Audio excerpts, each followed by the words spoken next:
Ulangi, banyak orang mata tertuju kepada berkat dan bukan kepada sumber berkat.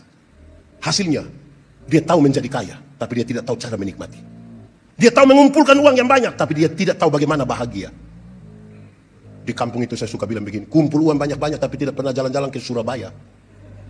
Satu saat di Surabaya baru telepon, pendeta, yo, saya ada di Surabaya. Enak kok pesiar-pesiar, tidak pendeta. Terus saya di rumah sakit Dr. Sutomo, pendeta. Sudah dapat rujukan baru dia bisa.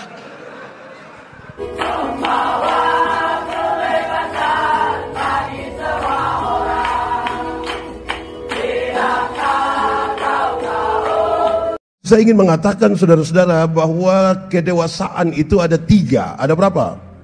Ada berapa? 1, dewasa biologis, sama-sama.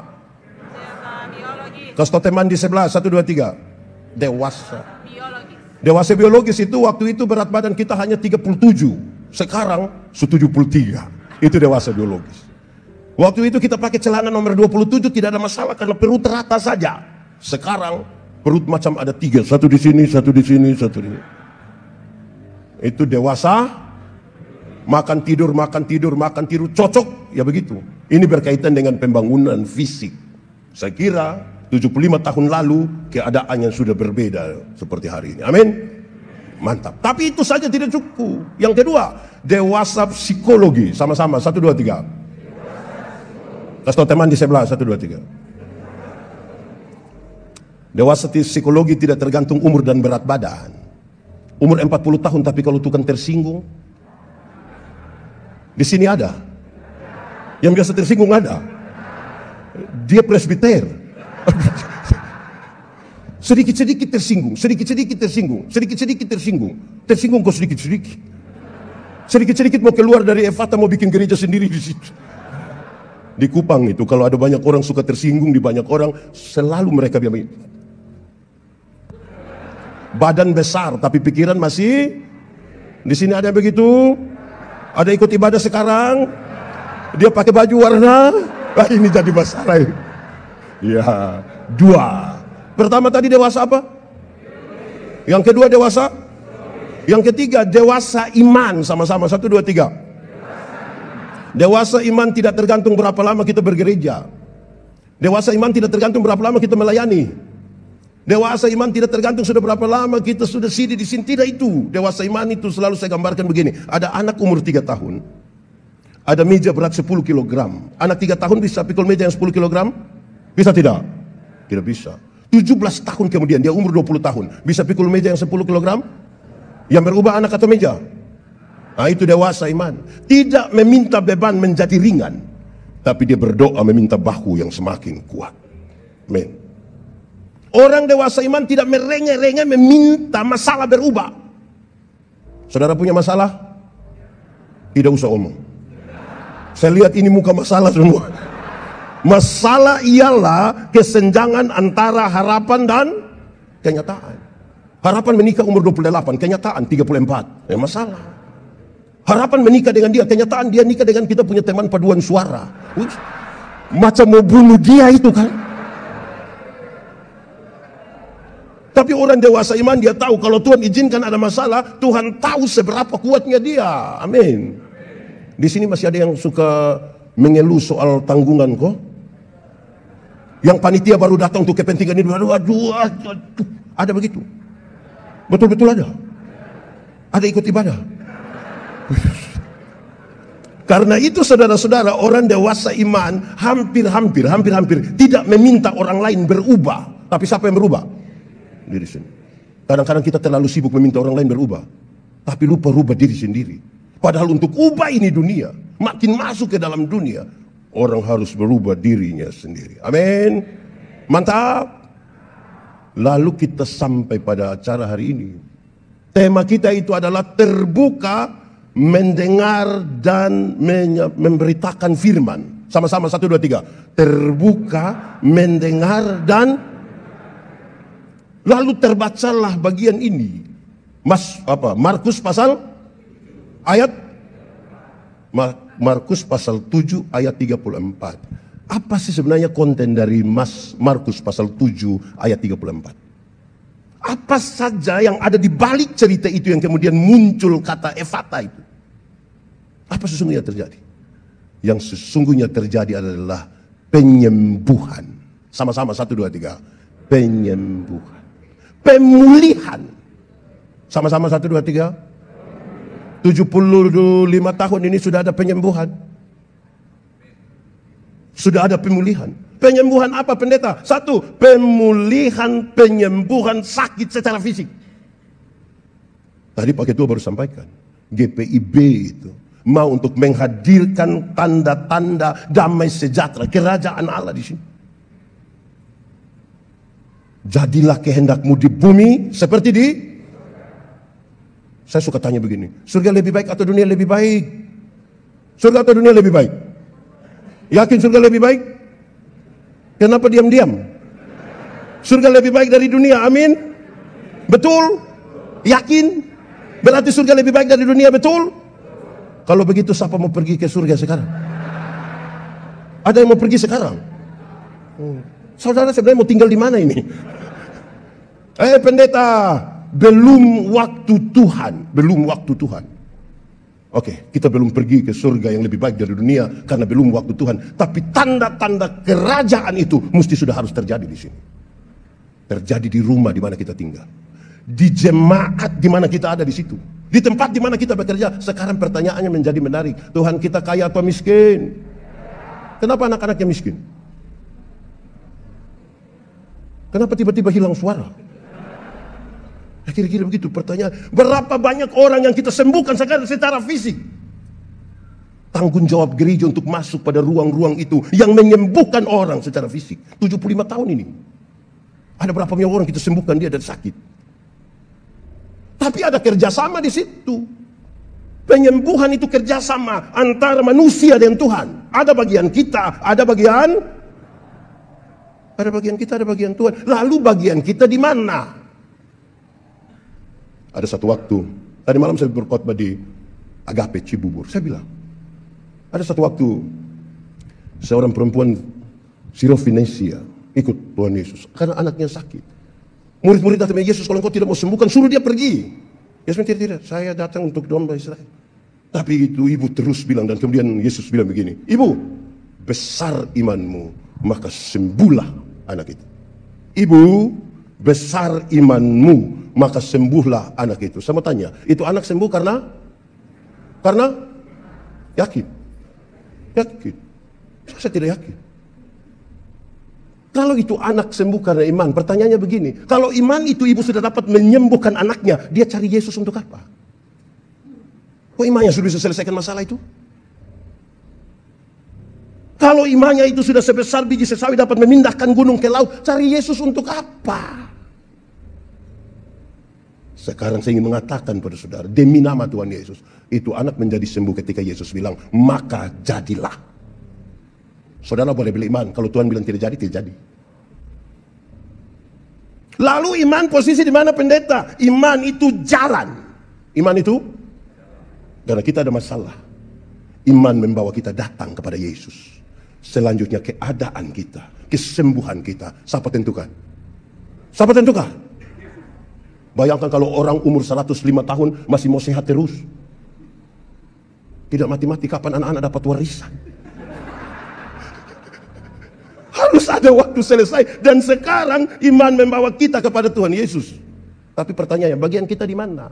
Tuhan minta kerjasama untuk kesembuhan itu. Tidak ada manusia kesembuh manusia. Kadang-kadang saya heran jemaat orang ini. Saya jalan dengan pendeta yang di singgah, berdoa dulu, singgah dulu. Kenapa? Ini sakitlah, itu sakitlah, ini sakit. Pas kita sampai begini, dengan pendeta mau doa.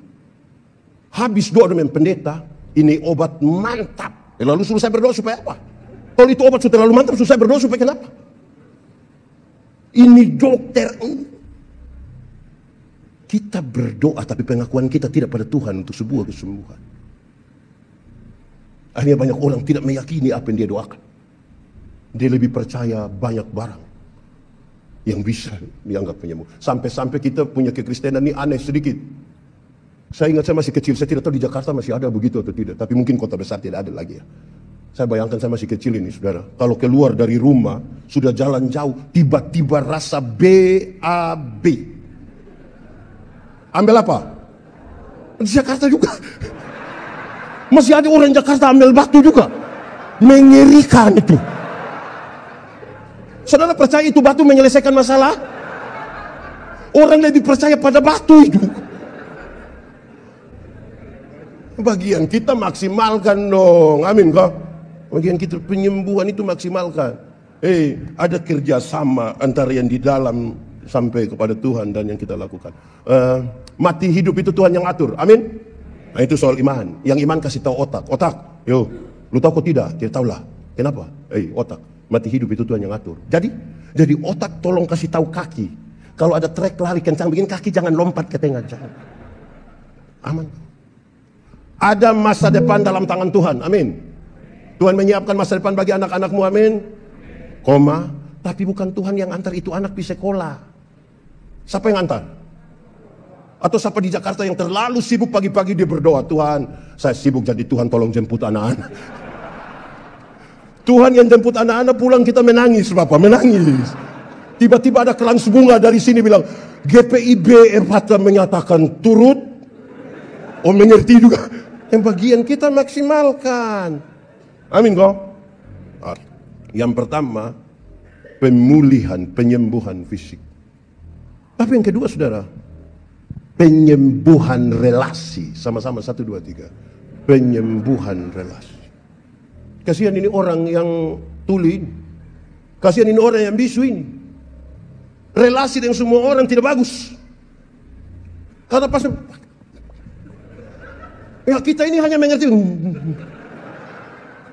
Ini orang relasi bermasalah dengan banyak orang ini. Banyak orang bermasalah dengan dia dari segi relasi. Dan Ephatha itu menyembuhkan relasi yang bermasalah. Amin. Saya mau tanya, di Ephatha ini aman-aman semua? Kenapa saudara tidak yakin itu aman itu? Relasi di Ephatha aman? Ini presbiter dong aman. Jemaat aman. Semua aman. Saya tanya 10 kali pasti hilang suara itu. Banyak kali di gereja ini penuh dengan kepalsu. Senyum kita tidak tulus. Tidak menyentuh sampai di sini. Saudara-saudara, saya suka bilang begini. Saudara ingat tidak semua senyum tulus. Kita datang kita bilang shalom. Orang bilang shalom. Pas kita lihat maksudnya, begitu ada. Di Ephatha ada. Yang ada. Ya. Saudara-saudara, memang hati ini penting saudara. Kenapa? Saudara bayangkan ya. Saya berkhotbah di banyak bank di Indonesia. Memang kalau tidak dari hati itu bisa. Saya bilang begini, ini ibu-ibu yang kerja di bank ini cantik-cantik semua. Mau lihat jauh, lihat dekat, tetap cantik. Dorang pakai pakaian bagus-bagus lagi. Kerja di ruangan tertata rapi lagi, ber-AC lagi. Wih, kita pergi ke bank ini macam tidak mau pulang. Macam mau lihat-lihat dorang terus begini. Baru naik tangga terakhir dengan santun sekali dorang bilang begini. Selamat siang, ada yang bisa kami bantu? Terus saya tanya, ibu-ibu, siapa di antara ibu-ibu yang bangun pagi lihat suami pas bangun terus dia bilang, selamat pagi, ada yang bisa kami bantu? Jadi jangan sampai kita palsu. Ada yang terima tamu di situ ada. Mantap. Saya ini kadang-kadang saya kasih tahu jemaat yang saya layani, kalau kamu tidak mau pegang tangan tidak usah. Karena saya tidak suka dua gaya pegang tangan itu. Ada jemaat datang pegang tangan dia sorong ini saja, ujung saja. Najis kah kita ini? Kalau tidak mau tidak usah. Nah, sorong sepotong sebegini ini supaya apa? Pegang tangan itu ya begini tuh, begini. Ini. Kedua, ada yang pegang tangan ini, pegang tangan dengan saya, tapi dia bicara dengan orang lain. Ya nanti kita pegang baik. Saya di Jakarta ada begitu, termasuk Ephatha. Saudara butuh bertobat. Dan dia memulihkan itu relasi. Dan saya ingin pisahkan pada pemulihan di bagian ketiga. Walaupun dia sama dengan bagian kedua. Tapi saya ingin mengatakan begini. Yang ketiga adalah pemulihan itu berkaitan dengan. Karena pemulihan relasi. Maka mesti ada pengampunan. Mesti ada. Saudara saya mau tanya. Saudara tidak mau jawab juga tidak apa-apa. Saya mau tanya saja. Saudara-saudara, pernah kau saudara sakit hati? Dengan orang gereja pernah sakit hati? Pernah saudara yang bikin sakit hati orang lain? Apalagi zaman sekarang ini banyak jemaat suka pilih-pilih pendeta. Ada kok tidak? Diorang kalau baca kalau di Gemit sebut warta mimbar, di sini sebut apa? Oh, warta jemaat, sama saya yang tersalah.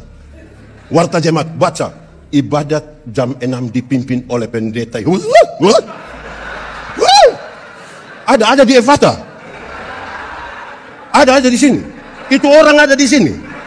Tunjuk dia sebagai. Tidak bagus itu. Kita pun tindakan menyakiti. Jemaat. Di sini tidak ada jemaat. Jemaat. Tidak ada orang yang secara khusus ditugaskan untuk memuaskan hati kita. Tidak ada. Karena itu seringkali kita terluka. Seringkali kita melukai. Dan harus ada penyembuhan. Dan penyembuhan itu adalah pengampunan itu bukan melupakan masalah. Makin sakit hati, makin tidak bisa melupakan. Pengampunan itu pembebasan diri. Menyambut itu orang, menyambut dia punya kesalahan, sambil siap besok dia buat kesalahan baru. Dan kita harus ampuni lagi. Berapa kali harus mengampuni? Kan bukan soal 490 kalinya, tapi mengampunilah setiap waktu. Karena tiap hari kita berjumpa dengan orang yang menjengkel.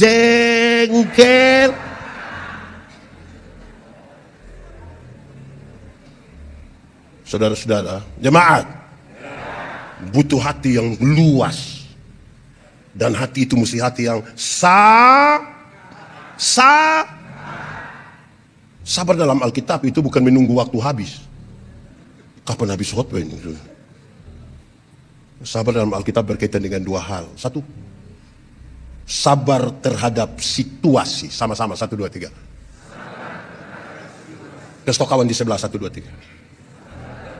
Ada situasi tertentu dalam hidup yang kita tidak suka lagi, tapi firman Tuhan bilang ada sakit dan penderitaan yang kita tidak mau jalani, tapi firman bilang ada hal-hal tertentu dalam hidup ini yang sudah sangat membosankan kita tidak mau lalui, tapi firman bilang ada pendeta yang khotbah lama sekali yang kita supaya malas, tapi firman bilang sabar.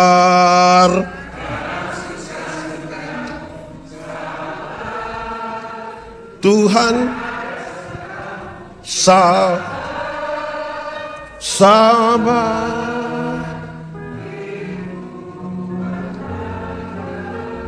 Itu pertama.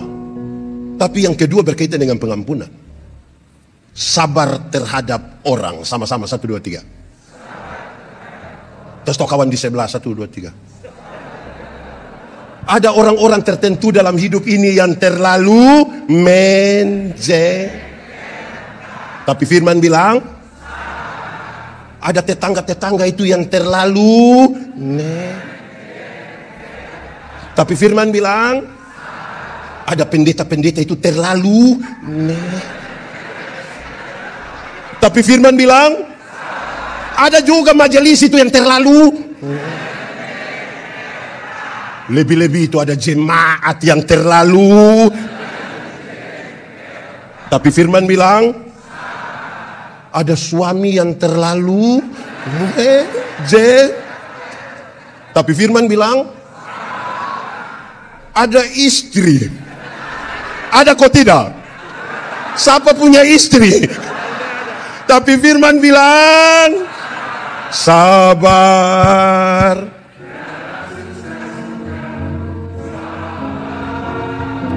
Tuhan sabar, sabar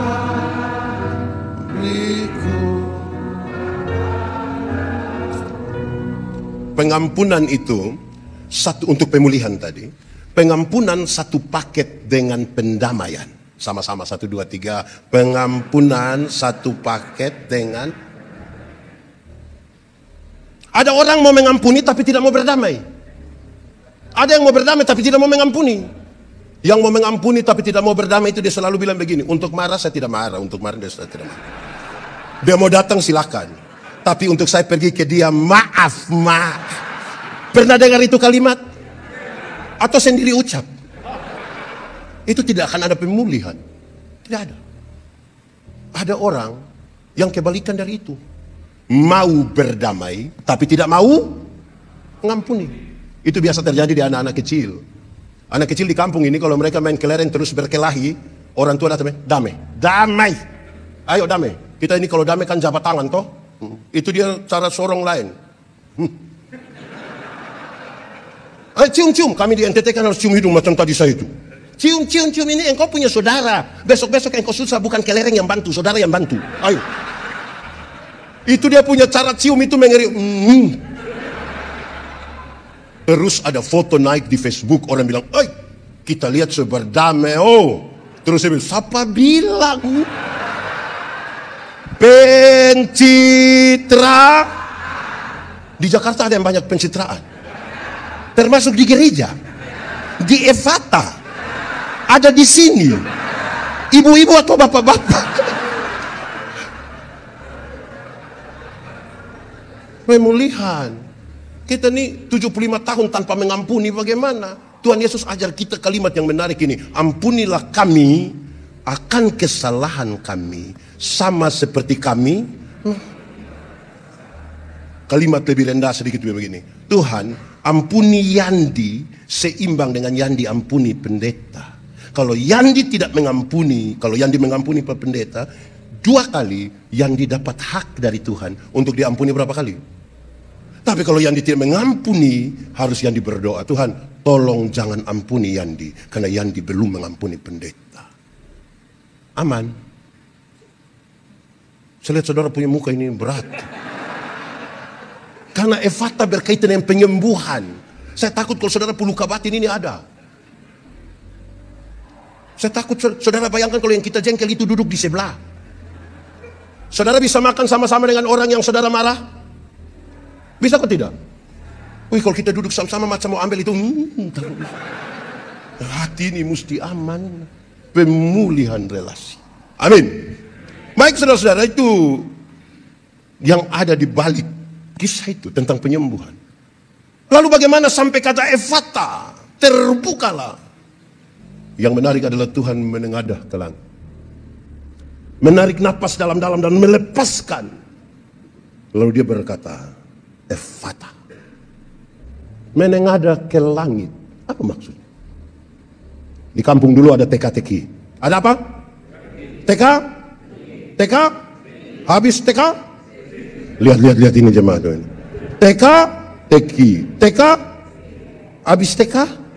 TK. Ada TK-TK dulu di kampung bilang begini. Jatuh di bawah, cari di atas. Apakah itu? Jatuh di bawah. Guntur tidak jatuh di bawah. Dia di sana. Jatuh di bawah, cari di atas. Apakah itu? Hujan atap bocor toh? Kan dia menetes di sini, pasti kita cari di mana dia bocor. Tidak mungkin dia menetes di sini terus kita bilang tidak tahu bocor di mana, kan tidak mungkin. Kalau sampai ada yang cari begitu pasti gila itu orang.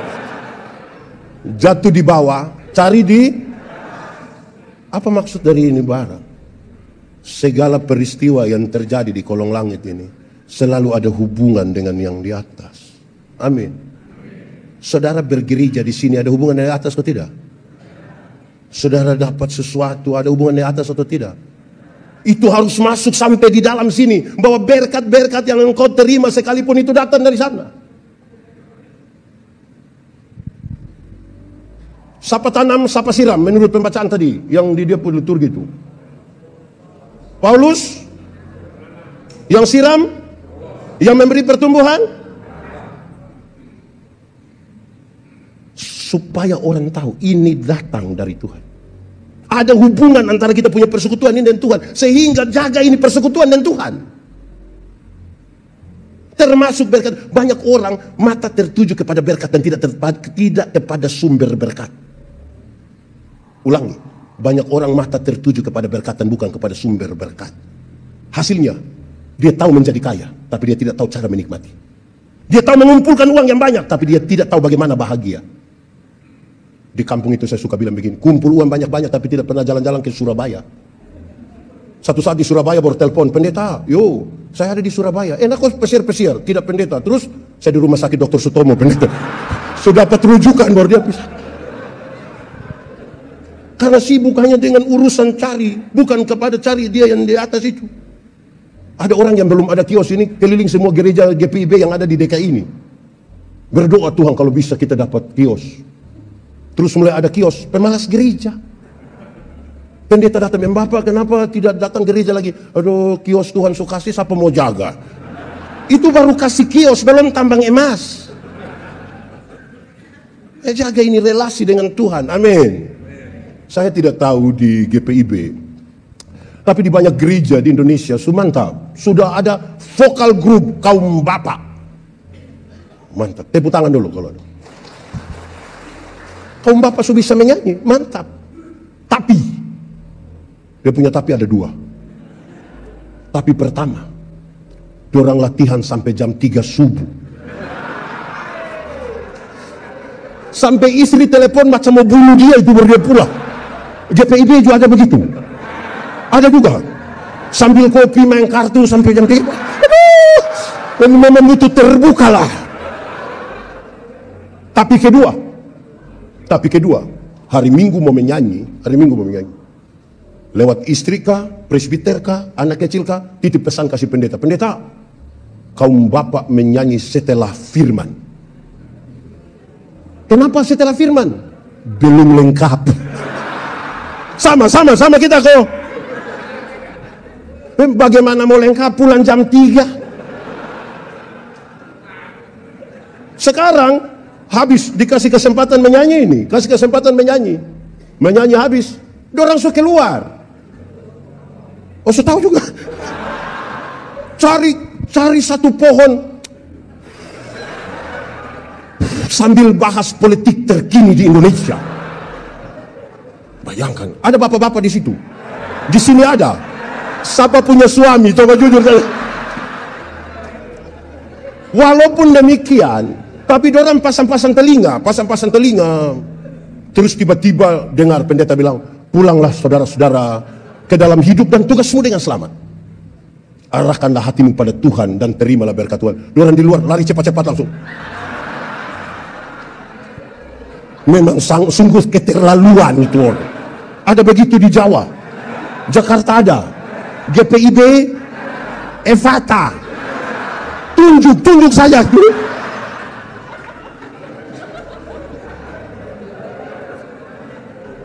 Saudara pastikan bahwa ini ada hubungan dari di atas di bawah.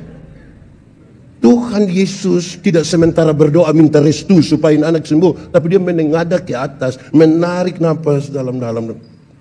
Evata.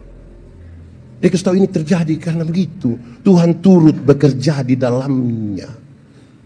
Amin. Dia mau begitu. Itu yang dilakukan. Tapi kalau saudara baca teks itu, dia panggil. Mari kita agak ke sini. Tidak usah di banyak orang. Mari kita ke sini. Bagaimana Yesus memberi penghargaan kepada orang ini sebelum dia menyembuhkan orang ini. Saudara, hal itu serius. Kadang-kadang kita ini melayani pilih-pilih. Saudara bayangkan kalau presbiter itu kalau melayani orang kaya itu, wih, Bapak kita berdoa. Untuk suami, untuk istri, untuk lama-lama itu orang tidak ngomong, kita yang ngomong kembali. Tapi kalau berdoa untuk orang miskin kita sampai tutup mata, kita berdoa, tutup mata. Kalau mati itu Tuhan berkenan. Itu kok tidak adil. Tuhan Yesus menghargai ini orang sekali. Mari kita di sini. Tidak enak banyak orang lihat. Mari di sini. Sangat bagus itu dia membangun itu, memberi sebuah rasa hormat sekalipun ini orang sakit. Mari. Baik begitu toh. Saudara, saya punya ilustrasi beberapa teman pendeta tidak suka. Tapi namanya kan saya punya toh. Kalau dia tidak suka dia cari ilustrasi lain toh, kan gitu saya.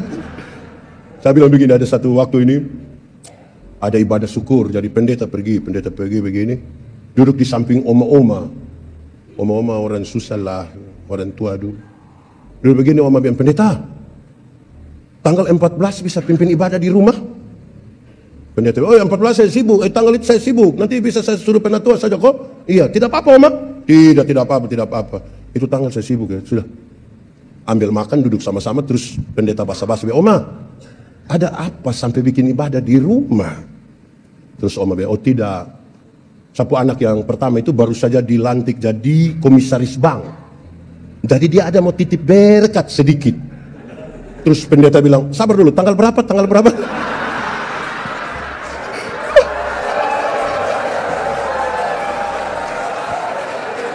Bilang, tanggal berapa, tanggal berapa? Oma bilang, tanggal 4 masih. Oh tadi saya kira tanggal 4. Kalau 4 kita sibuk, tapi 14 boleh coba. Saudara, cara memperlakukan orang toh, kita ini butuh memperlakukan dengan baik sedikit toh, bukan karena sesuatu. Amin toh. Begitu. Begitu juga memberi persembahan. Perlakukan dengan baik itu persembahan. Saya suka karena ada envelope ini bagus, taruh baik-baik. Woi, saudara-saudara, ada yang parah. Saya acara di Bulan Mongondo mungkin, bukan? Di mana ya? Pokoknya di daerah Sulawesi Utara. Ada anak-anak kecil datang. Dia ikut, jemput saya. Pas makan siang, saya tanya, adek, tidak sekolah ini hari? Dia bilang, saya izin pendeta. Loh, izin untuk apa? Mau jemput pendeta. Aduh sayang, terima kasih. Besar mau jadi apa? Mau jadi pendeta. Aduh mantap, puji Tuhan. Pendeta berdoa jadi ya. Tapi adek, pendeta mau kasih ingat.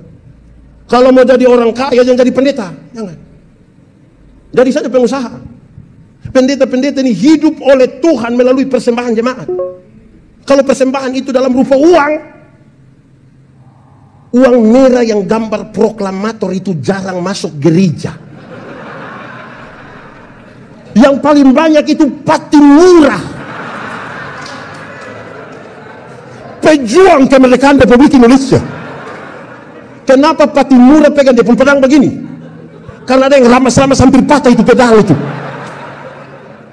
Tapi saya mau bilang kepada adek, penyertaan Tuhan itu sempurna atas hamba-hambanya itu sampai Tuhan itu datang. Jadi tolong beri penghargaan yang baik-baik juga, apalagi kepada Tuhan toh. Saudara bayangkan, memang kadang-kadang kita memberi ini tidak tuh. Saya suka begini nih, karena apa? Saya punya 2 pengalaman. Pengalaman pertama, ada orang yang Bapak satu dia kasih persembahan. Saya bilang, Bapak kenapa sampai buat tangan sampai begitu? Dia bilang, pendeta, kalau tangan kanan memberi, tangan kiri tidak boleh tahu. Saya bilang, iya, tapi saya tahu. Dia bilang, pendeta tahu apa? 1000.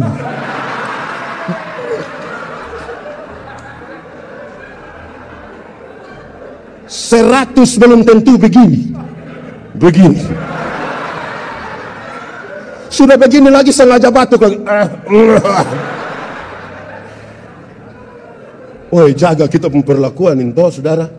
Ada orang ini pergi bantu orang lain, bawa Indomie 2 bungkus, foto, muat di Facebook. Indahnya berbagi di dalam Tuhan. Berbagi dalam Tuhan, jangan Indomie, sapi. Tolong kau bikin baik-baik. Amin kok. Ini yang anak-anak muda doang juga itu. Tolong perhatikan orang tua, tolong perhatikan orang tua. Orang tua hidup doang tidak perhatikan.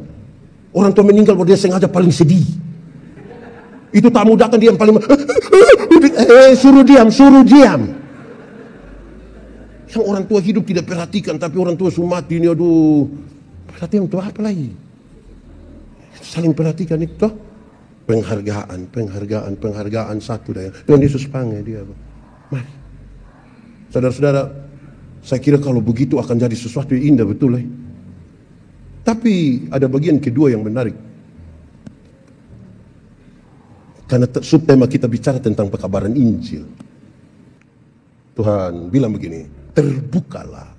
Terus dia bilang, engkau sampaikan pada orang lain ya. Tapi berita ini kemudian menyebar kemana-mana karena roh yang di dalam itu begitu kuat untuk, kasih Tuhan itu terlalu besar. Dia harus sampaikan ini sampai kita tahu kisah itu di hari ini. Perjumpaan tadi yang ada hubungan dengan Tuhan itu memungkinkan untuk orang bicara. Saya suka tanya begini, kalau sebentar pulang dari sini, pendeta yang dikasih uang 1 orang 200.000, senang kok tidak? Senang kok tidak? Senang kok tidak? Cerita orang kok tidak? Pasti cerita, ekspresif sekali. Kau rugi tidak ikut gereja, itu pendeta kasih kita uang. Pertanyaannya, Tuhan Yesus mati bagi saya dan saudara lebih mahal dari 100.000 atau lebih murah dari 100.000? Lebih? Yakin? Sudah cerita orang? Sudah?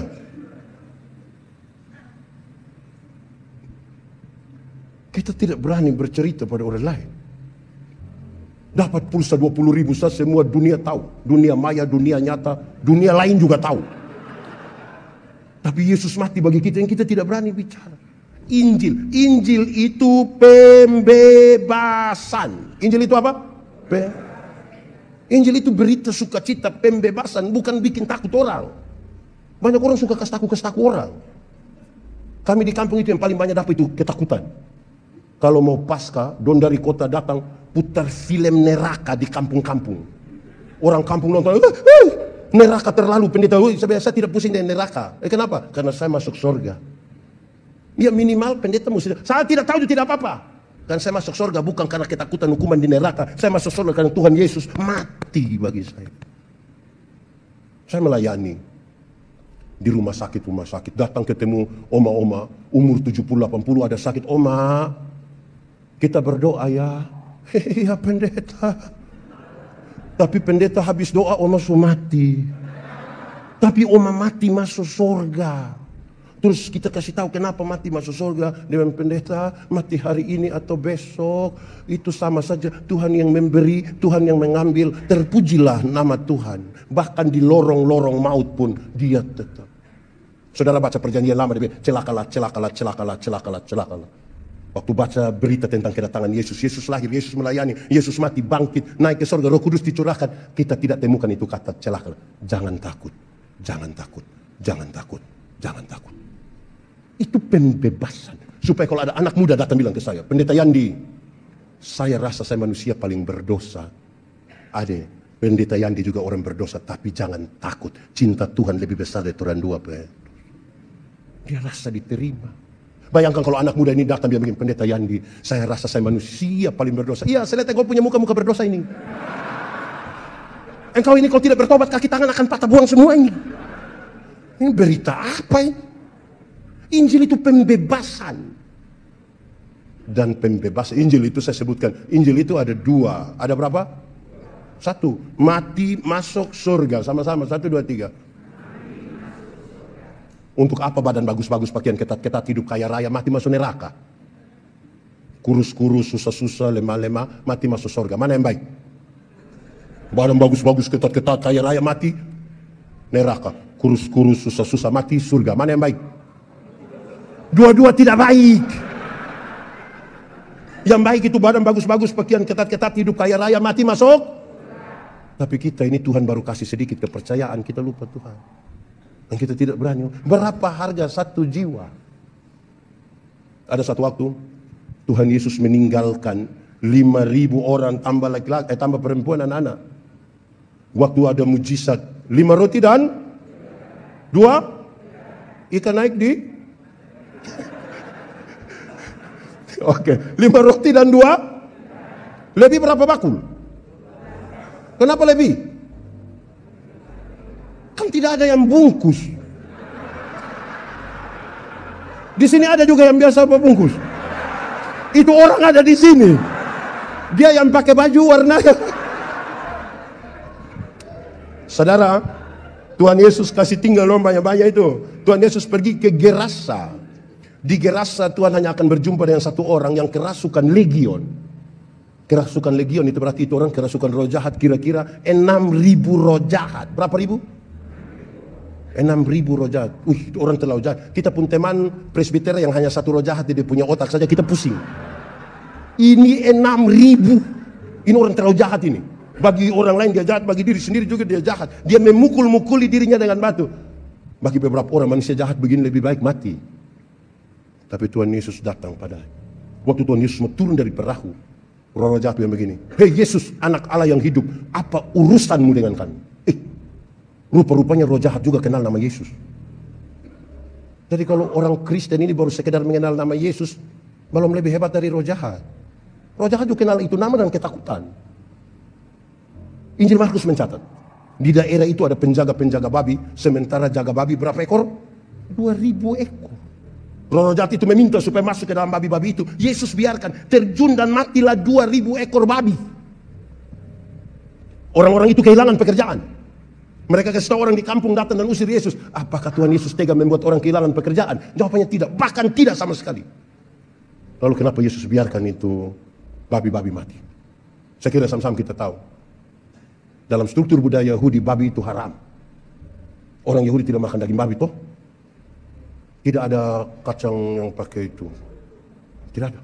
Tapi yang haram ini dorang masih bisa piara 2000 ekor. Sementara ada 1 jiwa hampir binasa, mereka biarkan. Itu Yesus marah. Alangkah lebih baiknya ada 2000 ekor babi mati daripada ada 1 jiwa binasa. Sekarang coba hitung. Kalau babi 1 ekor 4 juta. Kali 2000. 4 juta kali 2000. Mulai begini-begini sudah. 4 juta kali 2000. Dia 8 M. M itu apa? Menobe. 4 kali 2000. 8 M. Harga 1 orang kerasukan. Itu paling tidak dalam konteks itu. Saya mau tanya, Ephata pernah sedia 8 M untuk pekabaran Injil? Saya sumarah ini. Bertengkar, simpan uang, berkelahi. Untung baik di Ephata ini ada. Karena itu saudara-saudara, bagi orang yang hampir binasa, lebih baik babi mati daripada ada orang binasa toh. Siapakah orang gila itu? Orang gila itu bisa saja kita punya suami, bisa saja kita punya istri, mertua, ipar. Kasat mata saya lihat ini, yang paling banyak ikut ibadah malam hari ini mama-mama, betul? Betul? Ini mama janda semua.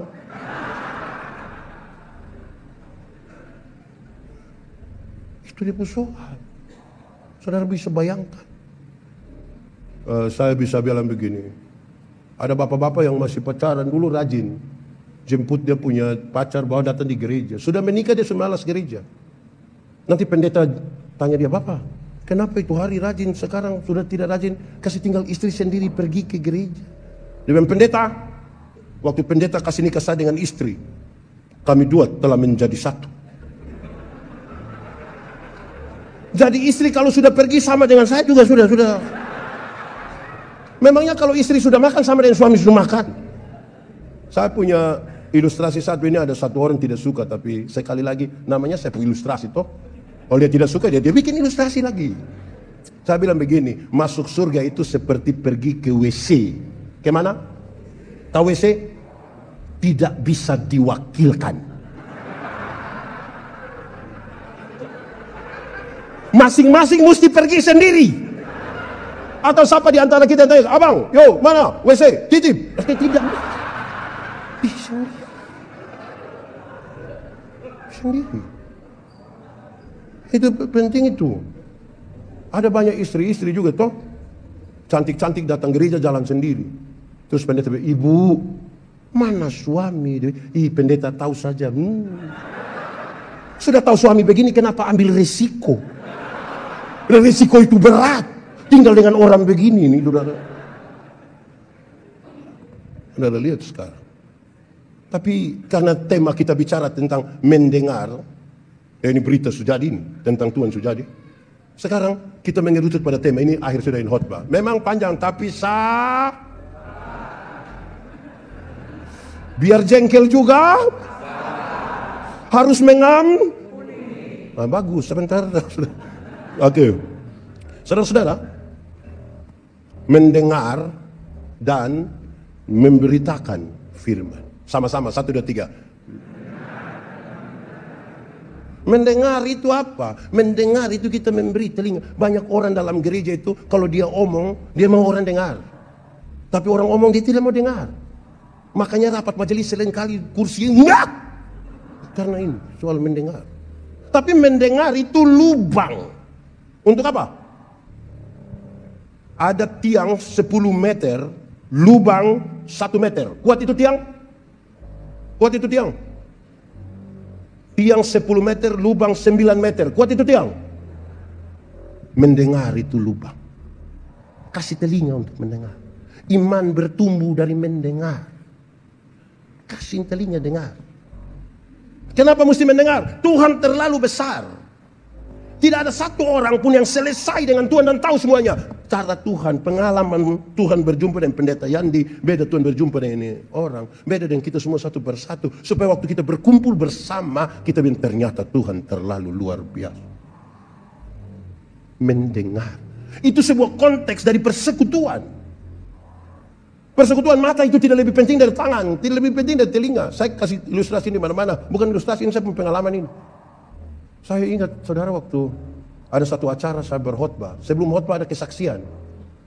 Ada ibu-ibu bangun bersaksi bilang begini, satu hari antara tidur atau tidak tidur malaikat bawa dia ke surga. Saya bilang, surga itu bagus sekali. Saya bilang mantap, memang Tuhan tinggal pasti tanpa bagus. Terus waktu malaikat bawa dia jalan-jalan, dia lihat ada satu ruangan di pojok.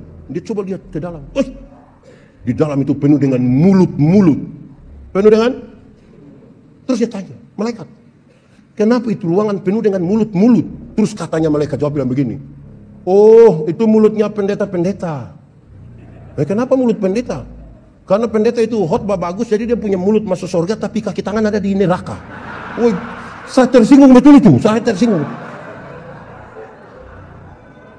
Waktu mau berkhotbah saya bilang, ibu, kita dua selesaikan yang tadi. Kita dua selesaikan. Ibu tahu pisau? Dia bilang tahu pendeta. Coba ambil pisau, potong ibu punya jari kelingking. Waktu itu kelingking sudah luka, darah keluar, coba bilang itu kelingking. Rasa kau, bisa? Dia bilang tidak bisa. Nah itu. Alkitab bilang, Yesus kepala gereja dan kita anggota-anggota dari satu tubuh. Mata tidak lebih penting dari tangan. Kaki tidak lebih penting daripada tangan. Siapa yang malam-malam perut sakit mau pi WC, kaki bilang di perut, bilang perut. Pergi sendiri saya rasa. Tidak bisa. Mesti sama-sama toh? Atau tidak? Sama-sama. Alkitab bilang, kalau tangan terluka, mata menangis. Enggak, kalau mata menangis, tangan melap. Itu. Saudara mengerti lap? Nah itu Pak. Kesatuan yang dikelola sebagai bagian dari persekutuan. Ini ibadah ini malam kan bagus toh? Pendeta Yandi berkhotbah, ada yang baca narasi. Tadi saya lihat dong baca narasi terlalu mantap. Periode 1905 mantap. Ada yang main saksofon. Bagus toh? Orang tanya saya, pendeta Yandi bisa main alat musik? Saya tidak tahu. Saya hanya bisa alat musik satu saja. Apa? Itu alat musik tiup. Apa? Saksofon? Tidak. Harmonika? Bukan. Lalu? Livri. Saya tidak perlu tahu semua. Dalam ibadah, pendeta tidak perlu tahu semua toh. Tidak ada Superman dalam gereja, tidak ada. Yang ada itu super team. Pendeta yang hanya tahu khotbah, ada yang main ini bareng, ada yang itu, ada yang itu, ada yang ini kamera ini. Iya toh. Saudara bayang kalau pendeta yang di khotbah dia turun, dia main ini, dia pindah dia kasih hidup itu, dia lama-lama gila itu pendeta. Jadi tolong manfaatkan peran-peran dalam gereja dulu. Di Efata aman. Aman kok tidak? Apa yang aman? Saudara, itu bicara persekutuan. Tapi yang kedua, menyampaikan firman. Saya punya dua bagian yang penting. Satu, amanat agung. Pergilah, jadikan semua bangsa murid. Baptis mereka dan ajarkan. Pergi itu tindakan proaktif. Jadikan semua bangsa murid, bukan siswa. Murid itu adalah orang yang belajar dari sang guru. Jadikan mereka. Baptis, akta masuk dalam persekutuan. Dan ajar. Waktu dia bicara ajar, dia bilang ajarkan segala sesuatu. Segala sesuatu. Bagaimana kita mau mengajarkan segala sesuatu padahal tidak tahu segala sesuatu? Pertanyaannya begini sekarang. Pertanyaannya,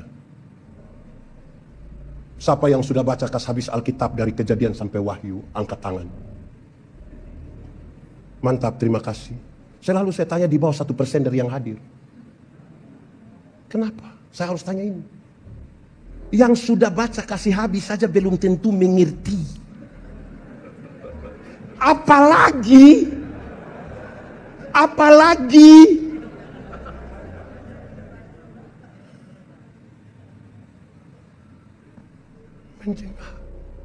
Memberitakan. Saudara, ini memang baca Alkitab ini butuh cinta. Butuh apa? Cinta. Saudara pernah mencintai seseorang atau tidak? Atau yang ini dijodohkan semua? Saudara pernah mencintai orang lain atau tidak? Pernah rasa kalau kita ini anak-anak muda dong sampai jam 3 masih karena cinta toh? Ada yang susah tidur malam? Ada yang susah tidur malam? Ada? Tidur jam 2 bangun setengah 4 ada? Ya, yang dokter ada kasih tahu tuh lakukan saja, tapi tolong lakukan tambah yang saya ada bilang 2 ini. 1, coba baca Alkitab. Kejadian 1 ayat. Kejadian 1 ayat. Kalau tidak ada cinta tidak bisa. Kejadian 1 ayat. Yang kedua, coba masuk gereja. Coba ikut gereja. Woi saudara, biar ada tidur lama, tapi kalau sudah masuk gereja baru pendeta bilang, baik, berbahagialah setiap orang yang mendengar firman Tuhan dan melakukannya, terpujilah nama Yesus, haleluya.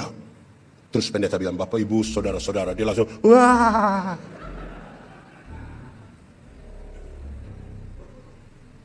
Kenapa ya, kok gereja macam enak sekali orang tidur itu.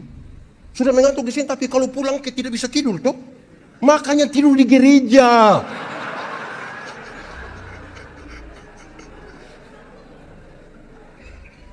Kalau cinta itu ada, baca Alkitab ini kan, kalau 1 hari, saya mau tanya dulu, 2 minggu itu cepat atau lambat? 2 minggu cepat atau lambat? Kalau pacaran 2 minggu cepat atau lambat? Kalau tahan lapar 2 minggu cepat atau lambat? Jadi yang benar 2 minggu termasuk cepat atau lambat? Alkitab ini kalau kita baca 4-8 pasal, 4-8 pasal, baru 4 bulan sudah habis 1 Alkitab. 4 bulan cepat atau lambat? Cepat atau lambat? Kalau umur hanya 4 bulan cepat atau lambat? Cepat. Kalau sakit perut 4 bulan cepat atau lambat?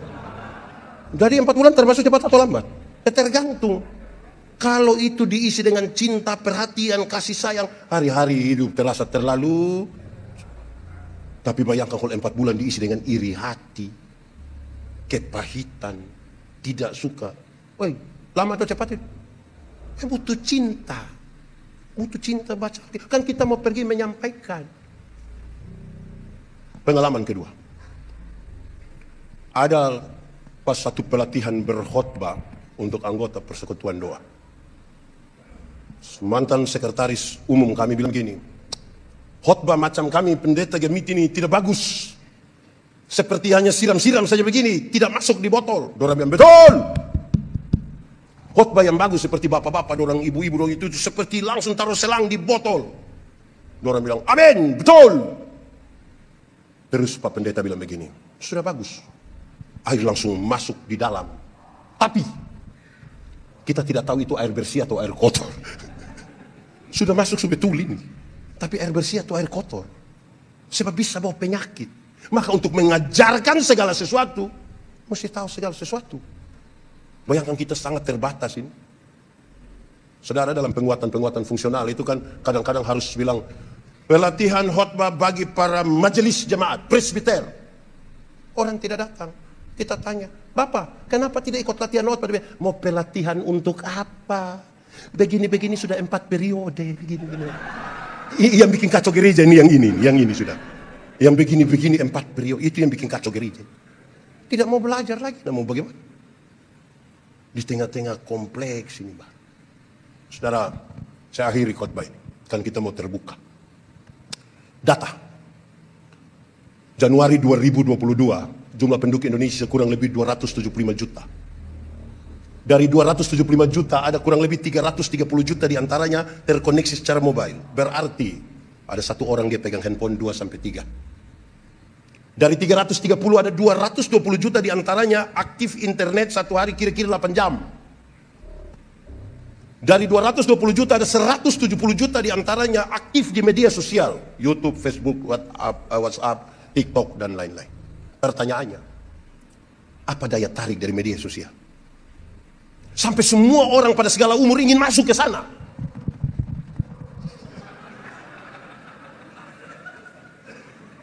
Apa daya tariknya? Hanya 2 daya tarik. Keseruan dan gaya hidup. Orang ingin seru-seru. Belum begini, kaki saya mau begini.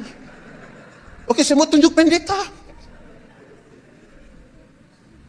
Pertanyaannya, lalu gereja mau bikin apa? Lalu Efata mau bikin apa dengan itu? Karena jemaat yang analog yang kita berjumpa ini mengalami penurunan, tapi jemaat di media sosial mengalami kenaikan. Gereja mau buat apa? Untuk menjaga perimbangan itu. Karena dunia lagi terbuka untuk segala macam.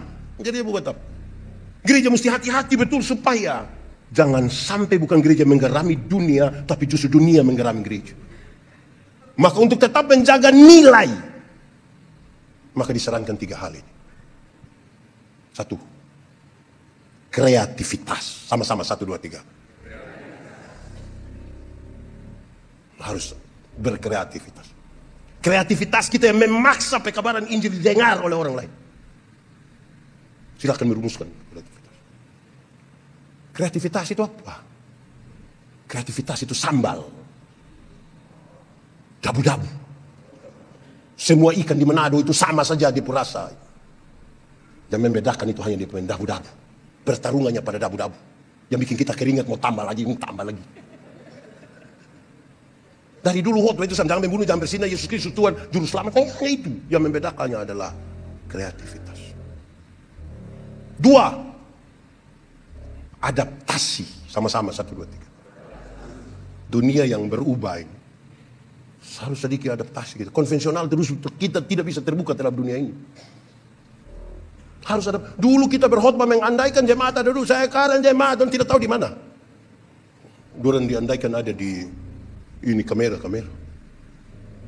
Dan yang terakhir kata kunci ketiga adalah kolaborasi sama-sama. Yang dalam bahasa gereja adalah persekutuan. Harus lebih dari itu. Baru kita bisa maju di tengah-tengah dunia yang lagi bermasalah. Kita belum siap untuk satu perubahan berikutnya sudah datang. Tapi kepada kita diberikan tanggung jawab ini, mendatangkan damai sejahtera di tengah-tengah dunia. Selamat hari jadi ke-75 GPIB Jemaat Efata. Tuhan Yesus memberkati. Salam hormat.